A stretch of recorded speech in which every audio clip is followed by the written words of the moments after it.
Robbins Museum of Archaeology is located 10 miles to the east of the Old Colony History Museum at 17 Jackson Street in Middleborough, Massachusetts.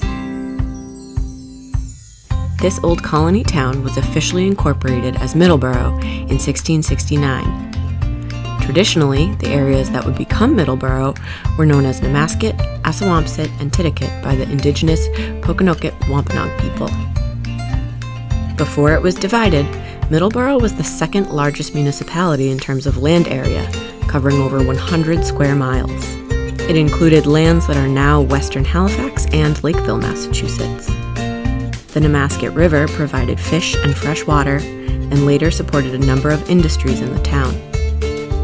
The museum is run by the Massachusetts Archaeological Society and is one of the sites you can visit for free with our Passport to History, a program that runs each summer from June 1st to September 1st to share and explore the diverse history of southeastern Massachusetts.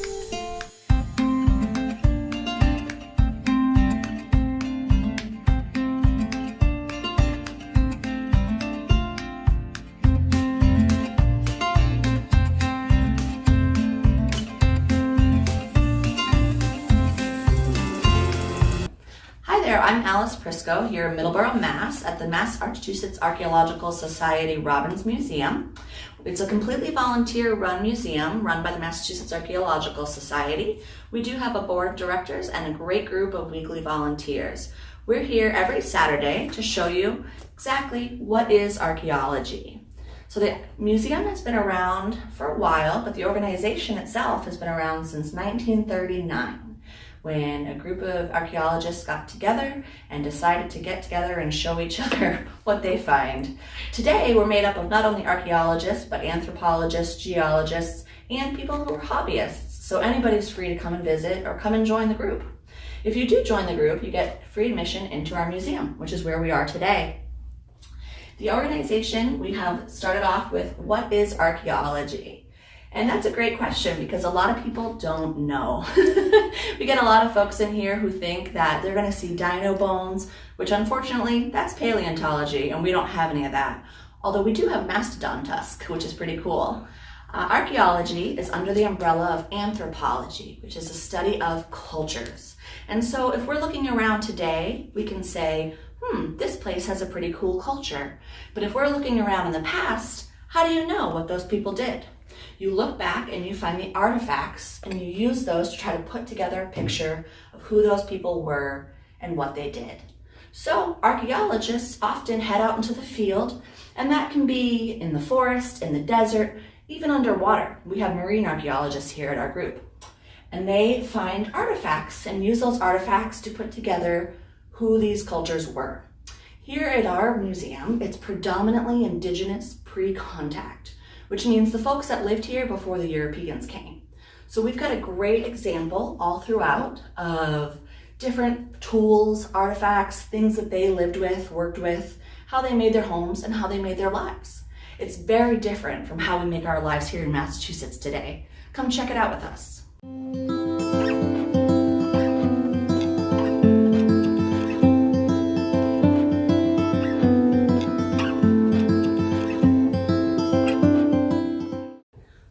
Common things we hear from visitors when they come in is, how do I know if this cool rock I found in my yard is an artifact? How do I know how old it is?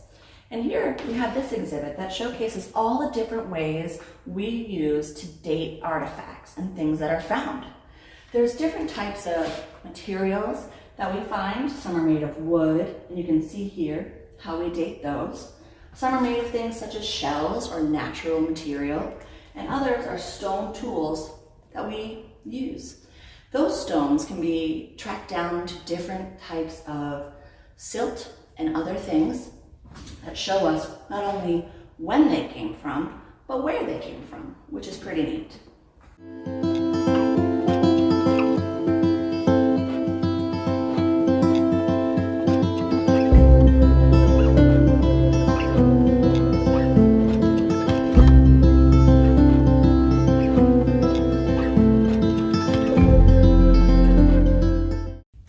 cool thing that we have here are not only genuine artifacts, but a lot of great reproductions. You can see this village back here behind me, but you can also see the mashoon. A mashoon is a dugout canoe that was often used for fishing or moving from place to place. This one was made at Plymouth Colony and was donated by the Warfield family. So you're wondering, how did this happen? You can see here that slash and cutting along with burning was used to cut down the tree, and then they would hollow it out to form the mashoon, which is pretty cool. I don't think it would float if I tried to get in it now, but it's still fun to look at.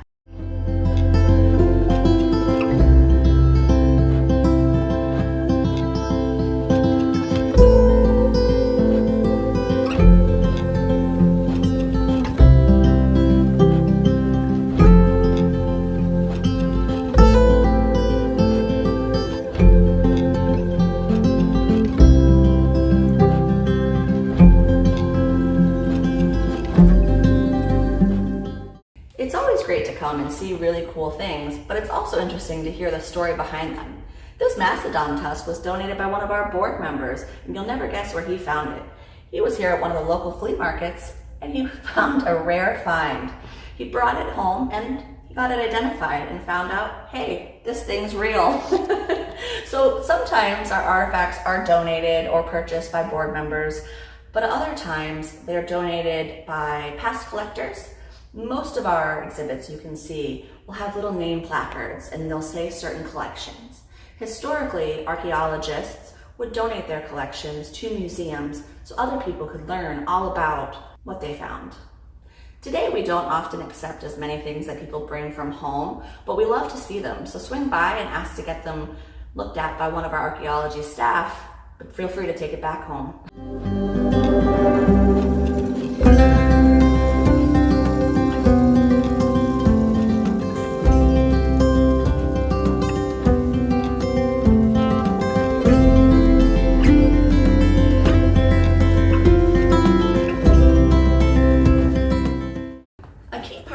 Culture, especially in my home today, is to go into the kitchen and plan a meal, or to see what tools you have around the house. Here in this part of our exhibit, we have both of those things. We kick off with some sections of artifacts from the fish weir. That was how many of the natives collected fish to feed themselves. You see that there's different tools here that helped them to do that. And then when we go back this way, you find more of a variety of the kitchen tools, such as pestles and other vessels that they could use to cook those and eat them. And then we also have a different type of tools that they could use for hunting or even for just things around the house. I bet at home you have some hammers, but I bet they don't look like this. This is a really cool exhibit. Even though it's a little smaller, it is sponsored by the local Wampanoag tribe and it's donated by them. It's a different bunch of collections from Rhode Island sites. What's neat about it is if you look at it, you can see not only are there a different bunch of projectile points in terms of shape, but also size and color. So that shows you that no two are alike. Today, you go to the store, you grab a pencil, they all look the same. But here, things were made with care, by hand, and they all look very different.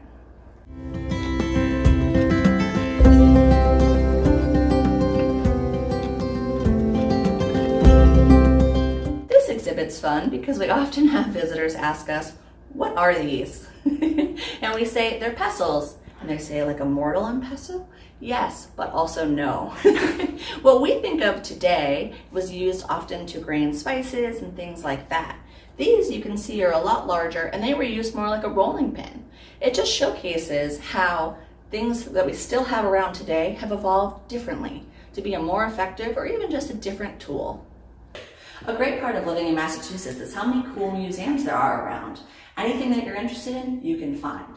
This exhibit is on loan from our friends over at the Peabody Essex Museum, and you can see they've actually borrowed a few of the pieces back to show at their museum right now. It's awesome because not only do we have great things here, but we borrow them from great groups. So the Passport to History not only shows you the places you come to see, but things from other museums that you might not get a chance to visit. One of the great things about being Massachusetts native is that we have so much water here. if you want to go to the beach, you want to go for a swim, or if you'd like to take a boat. Here you see some artifacts from some awesome different boats, such as a porthole, a deadeye, or a sounding weight. Now those aren't necessarily indigenous, those are a little more modern, but they're also a great part of our Massachusetts history and what makes us, us.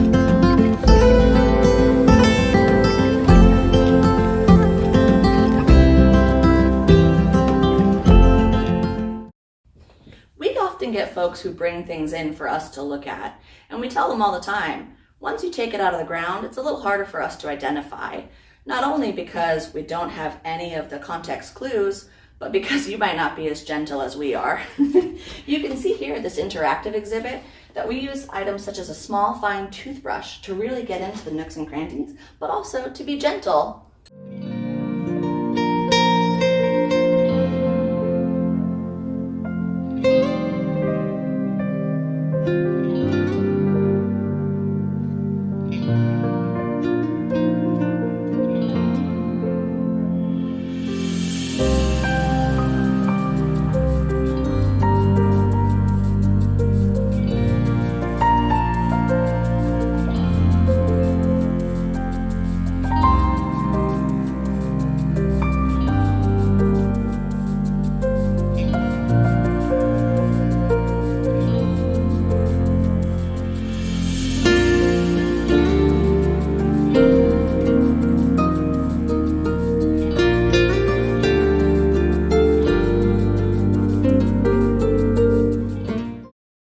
In addition to our archaeology exhibits, we also are home to a nice ethnography section, which is again something most people don't know.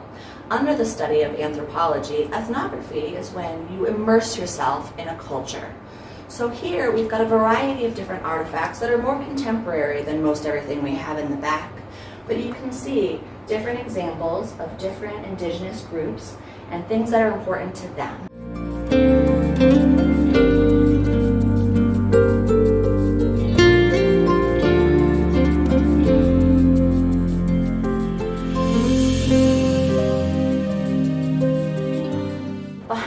Might be able to see a little bit of our doll collection, which is a crowd favorite here at the museum.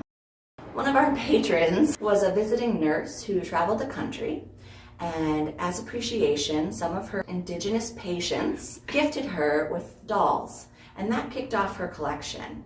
So behind us you can see a variety of dolls from a variety of tribes across the country. It's really cool to compare the different styles and exhibits that we have here.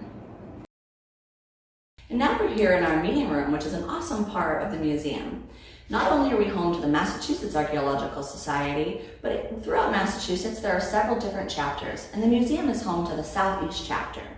Not only do we have a YouTube series, Digging In, which you can find online, that is home to the Massachusetts archaeological speakers, but each chapter usually has monthly meetings that are free and open to the public, where you can come and listen.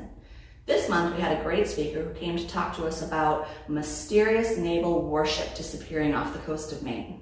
Check it out next month and see what we have to learn about then.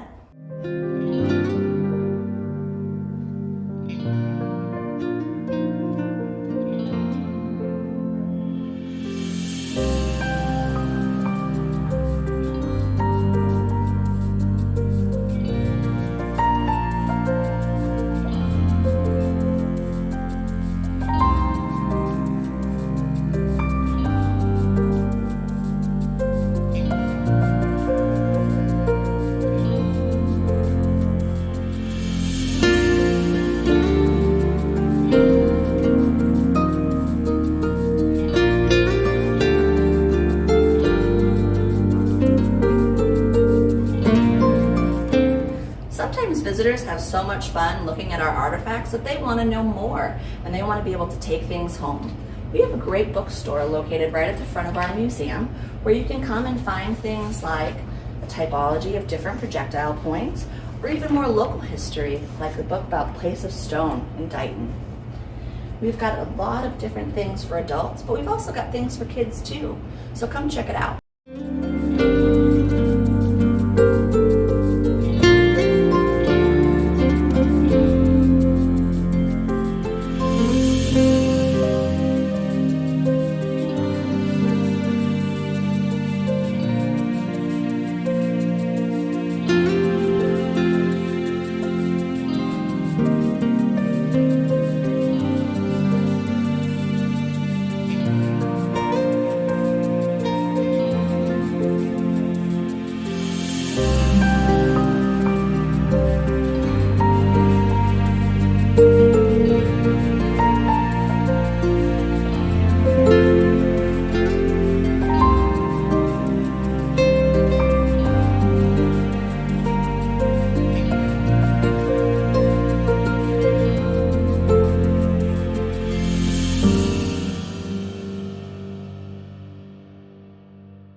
When you come to visit Middleborough, Massachusetts, not only will you find us here, but you'll find many other cool attractions. It's a day for history when you're here visiting. When you come in, you'll find us here at the welcome desk, ready to greet you. You can learn more about our programs, more about what we do here, or even more about volunteering if you'd like to join us on Saturdays. Otherwise, feel free to visit us 10 to 2 here, or any evening program that we have. You can check out those on our website, massarchaeology.org, or our social medias. We're on Instagram and Facebook.